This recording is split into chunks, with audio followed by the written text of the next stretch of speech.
dire qu'une carte qui coûte 2000 € aujourd'hui n'est jamais un bon investissement, c'est vraiment une réflexion profondément débile. Et au contraire, c'est pas parce qu'une carte coûte 10 € aujourd'hui que c'est forcément le bon moment de l'acheter et qu'elle est sous-cotée. J'ai une question pour vous et j'aimerais bien que vous y répondiez avant de regarder la vidéo directement dans les commentaires. Selon vous, c'est quoi une carte sous-cotée? J'aimerais bien du coup que vous me disiez dans les commentaires quels sont les critères que vous donnez pour qu'une carte on l'estime sous-cotée, quelles sont les informations à avoir, est-ce que c'est les populations de cartes gradées, est-ce que c'est l'illustration, est-ce que c'est l'illustrateur, enfin voilà. J'aimerais bien avant de regarder cette vidéo que vous me précisiez vous-même votre propre définition d'une carte sous-cotée, en tout cas sur le TCG Pokémon français actuel. Comme vous l'avez entendu au tout début de cette vidéo, on ne juge pas l'intérêt d'une carte ou le fait qu'elle soit sous-cotée ou non à sa valeur actuelle. Ce serait bien trop bête, bien trop simpliste comme réflexion. On juge si une carte est sous-cotée ou non en fonction de plusieurs facteurs, dont bien évidemment le prix actuel, mais pas seulement. Une carte qui est aujourd'hui à 2000 € en PSA 10, bah peut-être qu'elle est qu'à la moitié ou au tiers de son prix une fois qu'elle sera vraiment mature, alors qu'à l'inverse, une carte qui coûte 8-10 €, elle peut déjà être surévaluée à ce prix-là et on la verrait stagner pendant des mois et des mois, voire des années à ce prix. Aujourd'hui, on va donc se pencher sur la définition de ce qu'est une carte sous-cotée sur Pokémon. On va essayer de voir si ça existe encore réellement aujourd'hui avec les connaissances du marché et le nombre de plus en plus important de collectionneurs et d'investisseurs qui sont rentrés dans celui-ci, et on va également essayer d'étudier quelques indicateurs qui peuvent nous permettre de découvrir les cartes qui sont sous-cotées par le marché ou non. Si le sujet de cette vidéo te plaît, n'hésite pas à t'abonner et à lâcher un petit like. N'oublie pas le petit commentaire pour me donner ta propre définition de ce qu'est une carte sous-cotée. Et puis je vous prends pas plus de temps, je vous propose de passer directement à la vidéo. Une carte sous-cotée, une définition simple, ça peut être une carte qui n'est pas à son bon prix. On ne parle donc pas ici de prix absolu, mais de prix relatif. Le prix de la carte par rapport au prix qu'elle devrait coûter normalement. On n'est pas sur un réel marché qui est organisé, où il y a des règles, où il y a des lois à respecter ou autre. Donc il n'y a pas de prix officiel, il y a juste des prix recensés par des ventes, que ce soit en privé ou en public. Et bah, l'offre et la demande s'équilibrent, ce qui fait que pour chaque carte, on trouve un prix plus ou moins moyen et justifié. Une carte sous-cotée, on peut donc la définir comme une carte qui est en décalage entre son prix réel actuel et la demande qu'il y a en face. Et c'est là où nous on rentre en compte, c'est là où les gens qui investissent sur des cartes ou des items sous-cotés en général essayent de réfléchir. C'est pas sur la demande actuelle forcément, d'autant plus que la demande actuelle est tellement forte que les prix varient d'un jour à l'autre. Donc là-dessus, on a de plus en plus de mal à récupérer des cartes. Alors du coup, c'est pas sous-coté, c'est vraiment des prix, des erreurs de marché. Si on voit une carte qui normalement coûte 200 € qui est mise à 100 € en vente aujourd'hui, c'est pas une carte sous-cotée, c'est une erreur de prix du vendeur. Là, on parle de cartes qui aujourd'hui ont un prix qui ne devrait pas être celui qu'il est actuellement, et donc on estime que très prochainement, dans les prochains mois, peut-être la prochaine année, le prix augmente et atteigne le niveau que nous on estimait au moment où on l'a acheté, parce qu'on la trouvait sous-cotée. Comme je l'ai dit, le prix c'est un point d'équilibre à un instant T. Si demain plus personne ne veut d'une carte, le prix va chuter parce que les gens qui veulent vendre vont être obligés d'abaisser leur prix pour atteindre la demande. C'est toujours la même chose. De l'autre côté, s'il y a beaucoup trop de demandes, les acheteurs vont devoir augmenter l'offre qu'ils font, parce que les vendeurs auront trop d'offres pour leurs cartes et donc ils auront la facilité de choisir l'offre la plus avantageuse pour eux. Et du coup, dans la même logique, une carte qui coûte 3000 €, elle peut très bien être surcotée à un moment donné parce que il y a la hype, parce qu'il y a des manques d'informations, peut-être parce qu'il y a des reprints qui vont sortir et donc bah la carte elle coûte bien trop cher. On peut par exemple prendre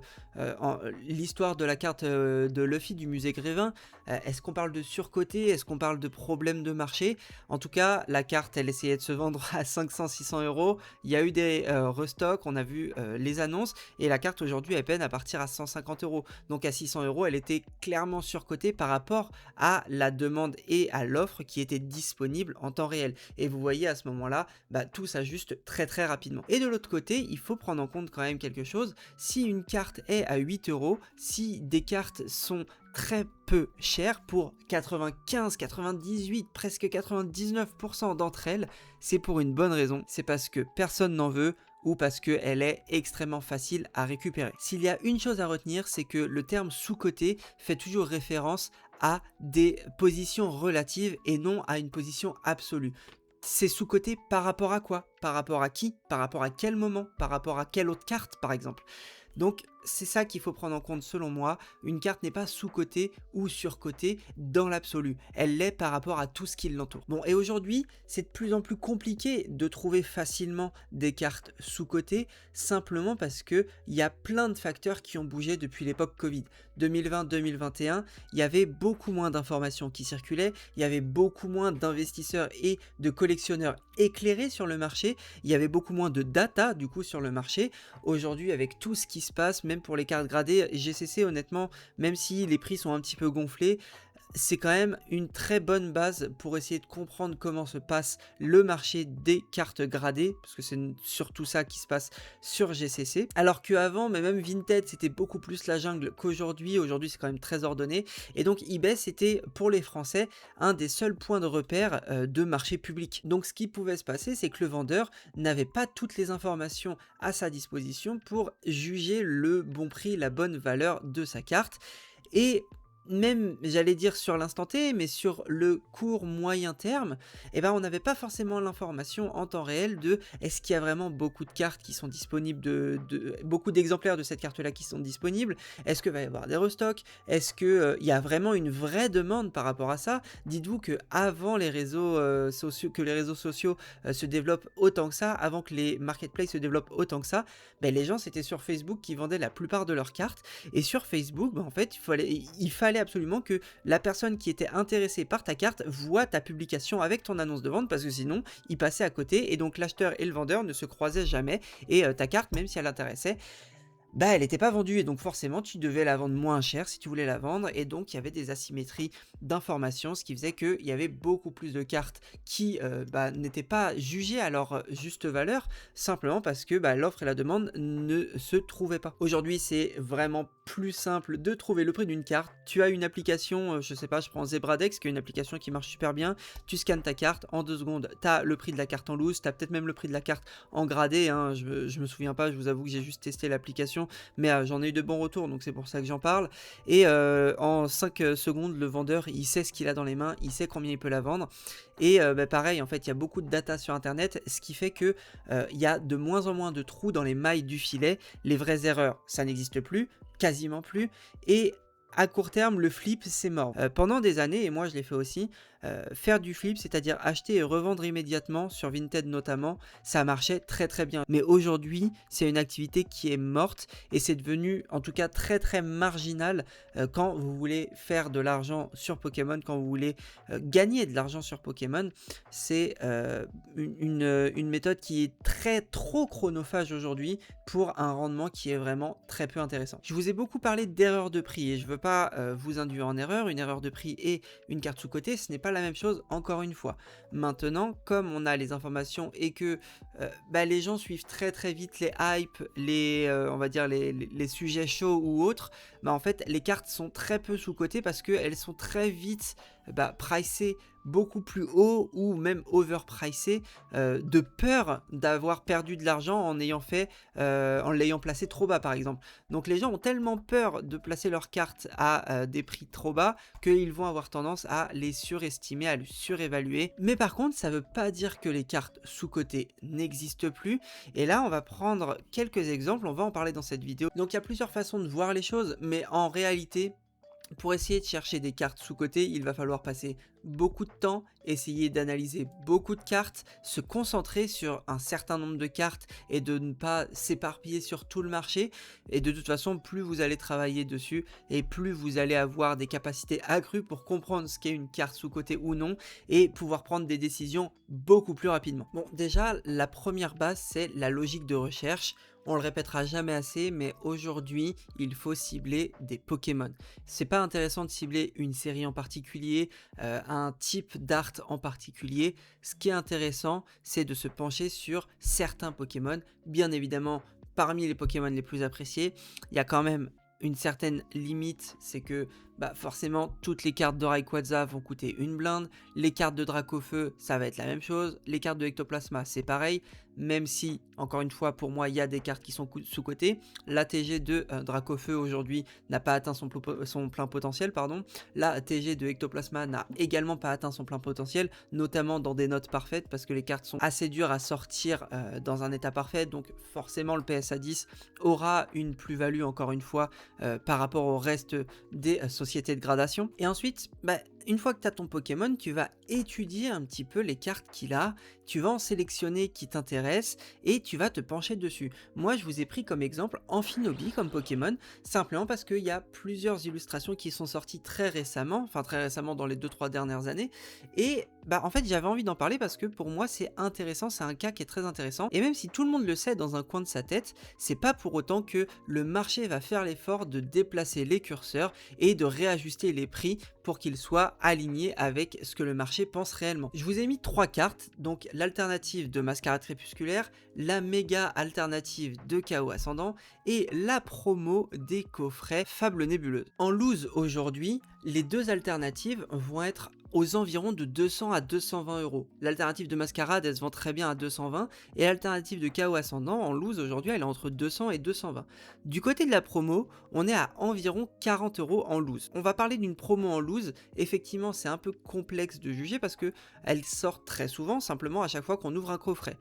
Ça, c'est l'intérêt principal, et surtout le coffret Amphinobi a été beaucoup ouvert parce que c'est pas un coffret qui est intéressant à garder scellé, les gens préfèrent récupérer la carte. Les coffrets qui sont restés scellés, c'est souvent des cartes Amphinobi qui ont un mauvais cadrage. Faites attention d'ailleurs si vous souhaitez acheter des coffrets pour récupérer la carte, faites très gaffe au cadrage. Bon, vous pouvez voir que le recto, mais voilà, vaut mieux regarder tout ce que vous pouvez regarder avant d'acheter. Du côté de l'alternative de Mascarade Crépusculaire, on a 267 cartes qui ont été envoyées chez PCA, dont 178 qui sont revenues en PSA 10, c'est-à-dire quand même plus de la moitié, et vraiment plus de la moitié, on doit être à 65%, 60-65% des cartes.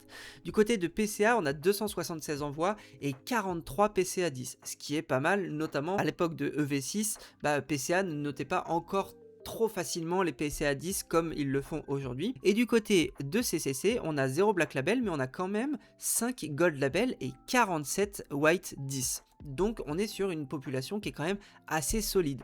Du côté de Chaos Ascendant, on va pas parler de PSA parce qu'il n'y en a aucune qui est gradée chez PSA pour l'instant. Il y en a peut-être en envoi, mais PSA n'en a encore noté aucune.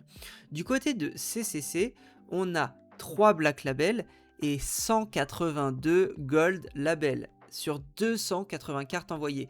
Il n'y en a que 100 qui n'ont pas pris Gold Label sur les 284 qui ont été envoyés. C'est faramineux.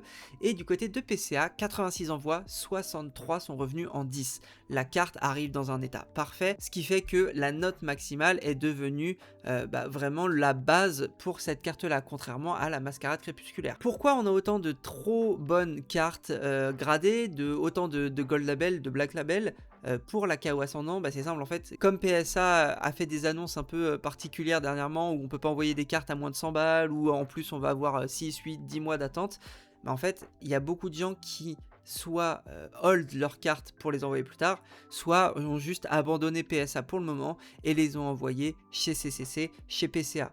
Et les gens qui gradent les cartes chez PSA, ils gradent des cartes qui sont dans le meilleur état possible en général. Et donc forcément, si ces cartes ne sont pas envoyées chez PSA, mais sont envoyées à la concurrence, donc CCC ou PCA, on va trouver souvent des notes très très bonnes, d'où le 182 Gold Label. Ça c'est des cartes là, pour moi qui sont de base plutôt destinées à du PSA. En PSA 10, la Mascarade Crépusculaire, elle s'échange aux alentours de 700 euros. Là, Chaos Ascendant, on n'a pas trop de prix dessus parce que il n'y en a pas du coup pour l'instant. Et la promo du coffret Fable Nébuleuse, elle part à 380 euros, c'est-à-dire un petit peu plus que la moitié de l'alternative de Mascarade Crépusculaire.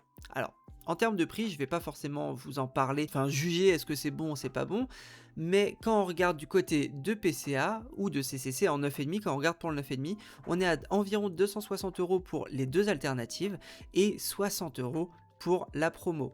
Bien évidemment, la promo, on a 639 cartes gradées chez PCA, dont à peu près 500 en 9,5 et 66 en PCA 10. On a autant de PCA 10 sur la promo que sur l'alternative de Mega Amphinobi de Chaos Ascendant. Sauf qu'il y a 8 fois plus de cartes qui ont été envoyées pour la promo de Fable Nébuleuse. C'est-à-dire que la promo de Fable Nébuleuse pour un PCA 10, elle est 8 fois plus dure à grader que celle de Chaos Ascendant, d'autant plus que Chaos Ascendant, il y a peut-être eu un report des cartes de PSA vers d'autres sociétés, donc notamment peut-être PCA, même si c'est pas sûr, hein, là-dessus c'est vraiment de la spéculation de ma part. La promo du coffret est infiniment plus dure à grader que les deux alternatives. On a 150 cartes promo qui ont été envoyées chez PSA de plus que l'alternative de Mascarade Crépusculaire, et on a pourtant que 20 cartes qui sont revenues en 10 de plus que l'alternative de Mascarade Crépusculaire, ce qui montre encore une fois que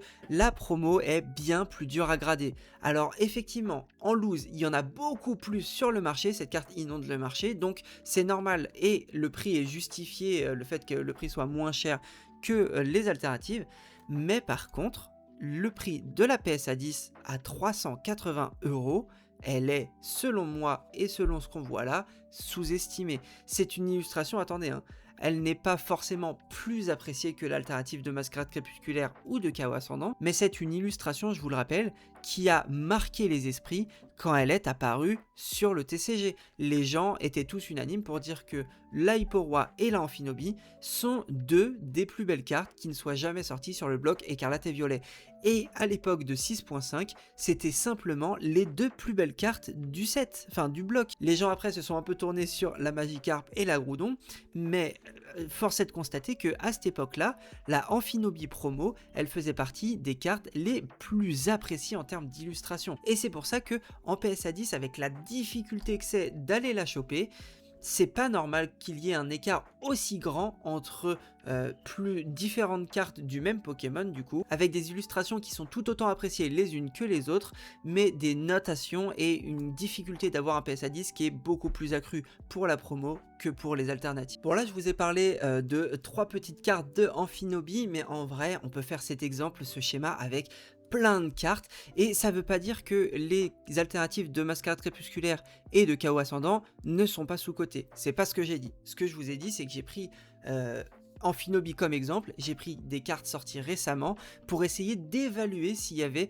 une carte qui ressortait du lot ou non. Là, sur cet exemple-là, pour moi, la promo de Amphinobi du coffret Fable Nébuleuse est sous-cotée, notamment dans un état parfait.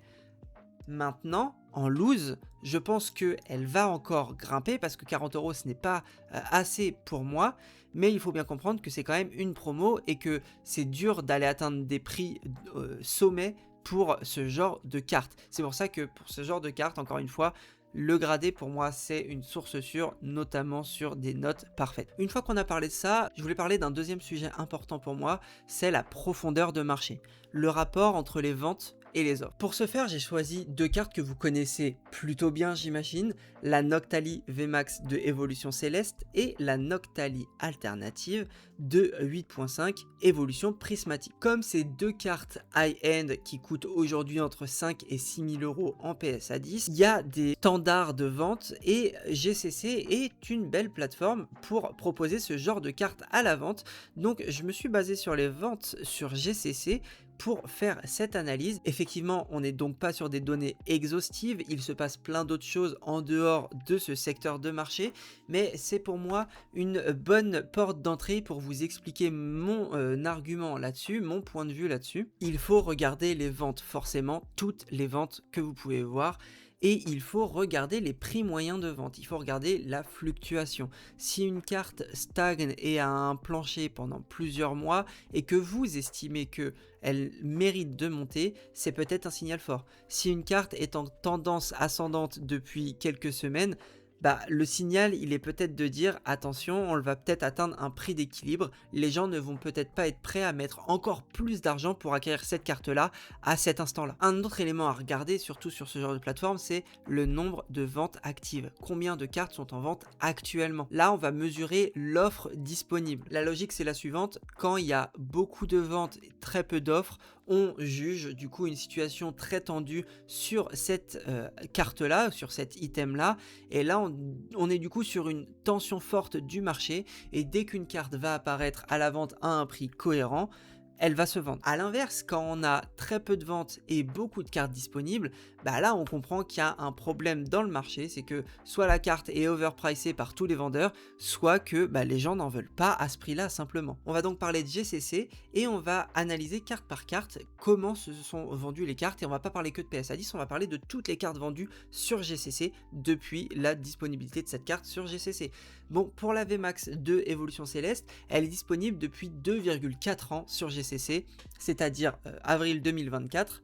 Bon, 2,4 ans, vous m'excuserez, c'est des calculs très cons faits sur Excel, donc voilà, ça ne veut pas forcément dire grand-chose, mais 2 ans et demi, on va dire presque 2 ans et demi. Il y a eu 49 ventes de cette carte-là en presque 2 ans et demi, contre 32 ventes pour la Terra Crystal, mais en seulement 1 an et 4 mois, c'est-à-dire 1 an de moins que la VMAX 2 Évolution Céleste. On a 2 ventes de la Terra Crystal par mois contre 1,7 pour la VMAX. Effectivement, 1,7 ça ne veut pas dire grand chose, mais mathématiquement vous comprenez la chose, il y a plus de ventes par mois de la Terra Crystal que pour la VMAX. Le prix de la carte, on va dire qu'il est grosso modo le même. Aujourd'hui c'est compliqué, il y a eu une vente je crois à 5005 ou 6000 pour la Terra Crystal sur eBay, on voit des offres à 5005 sur la VMAX alternative de EB7, donc voilà, on est sur des niveaux de prix, de toute façon ça joue forcément en fonction de qui l'achète, à quelle personne, à quel moment, si c'est une boutique pro, si c'est un indépendant, si c'est un individu comme vous et moi, forcément il y a plein de choses qui vont rentrer en compte pour le prix. Mais ce qui est intéressant ici, c'est que on peut comparer le nombre de cartes gradées de chaque carte au total. On a environ 1192 cartes gradées pour la Noctali VMAX alternative contre 816 pour la Terra Crystal. Il y a 376 populations de plus au global, que ce soit sur PSA, PCA et CCC pour la VMAX que pour la Terra Crystal. Et pour autant, on a plus de ventes par mois de la Terra Crystal que de la VMAX alternative. Et une fois que je vous ai dit ça, il y a un dernier élément que je voulais vous montrer juste 2 secondes. Malgré le fait qu'il y ait 376 cartes gradées de la VMAX en plus par rapport à la Terra Crystal, sur GCC actuellement, il y a 2 cartes VMAX actuellement à la vente contre 9 pour la Terra Crystal. La Terra Crystal est beaucoup plus accessible en termes de quantité que la VMAX. Et là, on arrive sur un autre point qui est hyper important, c'est la population présentée par rapport à la population disponible. Ce n'est pas parce qu'il y a 1200 cartes gradées de la VMAX qu'il y a 1200 cartes en vente de la VMAX. Et c'est là où le point est vraiment très important, c'est que pourquoi cette carte-là, elle est encore sous-cotée aujourd'hui, pourquoi 5000, 5005 euros, c'est pas son juste prix, parce que trop de gens la veulent et que dès qu'elle arrive sur le marché à un prix cohérent, elle disparaît instantanément. La Terra Crystal, elle va continuer de monter bien évidemment, mais il y a quelque chose d'un peu plus spécial sur cette Terra Crystal parce qu'il y a de l'offre disponible. On peut acheter cette carte, ce n'est pas impossible d'acheter cette carte. La VMAX alternative en gradé, c'est extrêmement dur d'aller la choper dans une note qu'on veut. Et la Terra Crystal, c'est tout autant difficile, sauf qu'il faut bien voir la différence de population entre les deux. Il y a 376 PSA 10 de la VMAX contre seulement 51 pour la Terra Crystal. Et là, il faut réussir à expliquer aux gens pourquoi, même s'il y a 7 fois plus de PSA 10 pour la VMAX, c'est aussi compliqué de la trouver que la Terra Crystal. La réponse, elle est simple, c'est que cette carte-là en PSA 10, elle est dans des collections qui ne bougent pas. Elle n'est pas chez des gens qui veulent la revendre, elle est chez des gens qui l'ont acheté ou qui l'ont fait grader pour leur collection. Et ça, c'est un argument qui va jouer sur le long terme. C'est un argument qui me fait dire pourquoi la VMAX alternative, elle a de fortes chances de redépasser dans le temps la Terra Crystal, en dehors du fait que la VMAX est bien plus belle, bien évidemment. Pourquoi pour moi la VMAX a plus de chances d'aller atteindre par exemple les 8, 9 000, 10 000 euros que la Terra Crystal, en tout cas plus rapidement, simplement parce que la population disponible de la VMAX alternative, elle est au néant, elle est nulle, elle est ridicule, elle n'existe pas. Simplement, en fait, la carte, elle est verrouillée. Et ce qui me fait dire également ça, c'est que la Terra Crystal, il y a encore des prints qui sont faits, il y a encore des coffrets qui sont en circulation, des tripacks ou autres. La population de cartes gradées de la Noctali, la Noctali VMAX alternative, elle se réduit drastiquement. C'est-à-dire qu'il n'y a quasiment plus de VMAX alternatives qui sont envoyées à la gradation. Ce qui fait que la pop va rester dans ses environs. Elle ne dépassera pas les 300 en PSA 10. Ce qui fait que les cartes qui sont verrouillées aujourd'hui, quand elles ressortiront petit à petit, et les gens qui l'attendent, ils l'attendront peut-être depuis 6 mois, 7 mois, 1 an, et bah peut-être qu'ils seront prêts à lâcher 8000 € parce que bah en fait ça fait 8 mois qu'ils attendent et qu'ils ne reverront peut-être pas cette occasion passer avant 5, 6, 7, 8 mois. En gros, le prix d'aujourd'hui, il reflète l'attente que les gens en ont aujourd'hui. Et nous, notre but quand on va aller chercher des cartes sous-cotées, c'est d'essayer de comprendre quelle sera l'attente du marché sur les cartes dans le futur. Et le futur, ça peut être dans 1 mois, ça peut être dans 6 mois, dans 1 an, dans 5 ans. Ça, c'est vous et votre horizon d'investissement. En fonction de l'horizon que vous vous fixez, il y a des cartes qui pourront être plus ou moins intéressantes. En dernier exemple, je voulais prendre l'exemple des cartes promotionnelles d'ETB, comme par exemple la Zekrom de N, de 2.5, Héros Transcendant. Cette carte-là, pour moi, c'est typiquement le genre de carte qui est sous-cotée aujourd'hui. Mais c'est facile de dire ça, et beaucoup peuvent le dire sans forcément réfléchir au pourquoi du comment, mais en fait c'est pas si compliqué et il faut juste comprendre ce qui se passe dans le marché. Aujourd'hui les ETB elles sont encore disponibles, il y a encore eu des restocks, il y a encore des stocks, il y a encore beaucoup d'ETB qui sont ouvertes simplement parce que c'est une série qui est trop cool, donc les gens ouvrent les items pour essayer de tirer leur carte préférée de cette série. Et en fait il va se passer un truc, c'est petit à petit ces séries là elles vont sortir des rayons. Et regardez ce qui s'est passé avec Zénith Suprême, regardez ce qui s'est passé plus lointain avec Destinée Occulte, avec ce genre de série, avec des cartes promo exceptionnelles à l'intérieur. Il a fallu un petit temps pour que l'item sorte complètement du marché principal, voire même du marché secondaire, parce qu'aujourd'hui on en voit quand même un peu moins des ETB, même s'il y en a quand même beaucoup sur le marché, même du Zénith Suprême. Hein. Alors, il a fallu attendre quelques années pour que ces items sortent vraiment du cycle du marché pour voir le prix des cartes exploser. Forcément, le prix des promos aujourd'hui, il est de base un petit peu plus haut parce que les gens ont déjà anticipé la sortie du marché des items. Donc comme ça a été déjà anticipé, eh ben, on ne peut pas estimer que la carte elle est trop peu chère aujourd'hui. Pour moi, 13, 14, 15 € pour cette carte-là, c'est les prix. Donc on va pas dire qu'elle est sous-cotée aujourd'hui. Par contre, c'est une carte qui, à partir du moment où l'ETB sortira des circuits de vente principaux et même des premiers resellers, donc on va dire dans peut-être 2 ans, cette carte là elle va prendre un énorme boost et moi je la vois bien atteindre des sommets pour une petite carte promo d'ETB. Je voulais juste une dernière fois revenir sur quelque chose que j'avais dit et qui est beaucoup dit, c'est que le prix d'une carte aujourd'hui il se juge plus forcément par rapport à sa population. Alors c'est vrai et en même temps c'est quand même à, on va dire, modérer. Comme on l'a vu dans cette vidéo, il faut séparer 2 types de population, la population totale et la population disponible.